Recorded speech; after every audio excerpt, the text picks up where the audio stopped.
안녕하십니까, 최 박사입니다. 어제 국내 증시는 투자자들에게 큰 충격을 안겼습니다. 반도체 대형주의 급락과 함께 레버리지 ETF를 중심으로 한 연쇄 매도가 이어지면서 시장 전체가 크게 흔들렸습니다. 김용범 대통령 정책실장은 레버리지나 ETF 하나 때문에 이번 폭락이 발생했다고 보지는 않는다고 설명했습니다. AI 산업에 대한 시장의 재평가와 중국 반도체 업체의 추격, 특정 종목 쏠림 등 여러 요인이 함께 작동했다는 것입니다.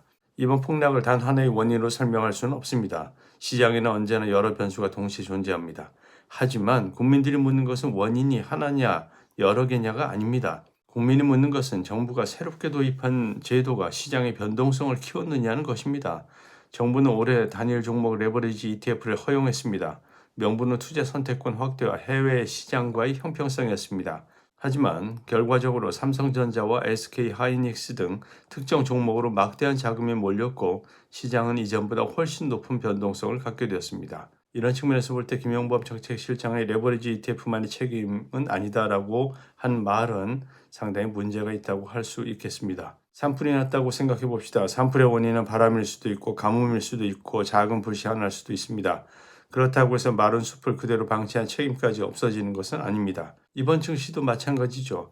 AI 시장이 불안이라는 불씨가 있었다면 단일 종목 레버리지 ETF는 그 불씨를 순식간에 번지게 만든 강풍 역할을 했다는 비판이 나오는 이유입니다. 실제로 국회에서도 단일 종목 레버리지 ETF가 시장 변동성을 키웠다는 지적이 이어졌고 경제 전문가들 역시 정부가 위험성을 충분히 검토하지 않은 채 제도를 서둘러 도입했다고 비판하고 있습니다. 정부 역시 뒤늦게 신규 상품 출시를 중단하고 투자 요건을 강화하며 사실상 제도 보완에 나섰습니다. 이는 정책 설계에 문제가 있었음을 스스로 인정한 것과 다르지 않습니다. 현재 일부에서는 개인 투자자의 손실 규모가 수십조 원에 달한다는 분석도 나오고 있습니다. 정확한 규모는 앞으로 확인되어야 하겠지만 중요한 것은 숫자가 아니라 국민의 신뢰입니다. 많은 투자자들은 정부가 허용한 제도를 믿고 투자했고 그 결과 막대한 손실을 떠안게 되었다고 느끼고 있습니다. 건전한 자본시장은 투기를 키워서 만들어지는 것이 아닙니다. 신뢰를 키울 때 만들어집니다.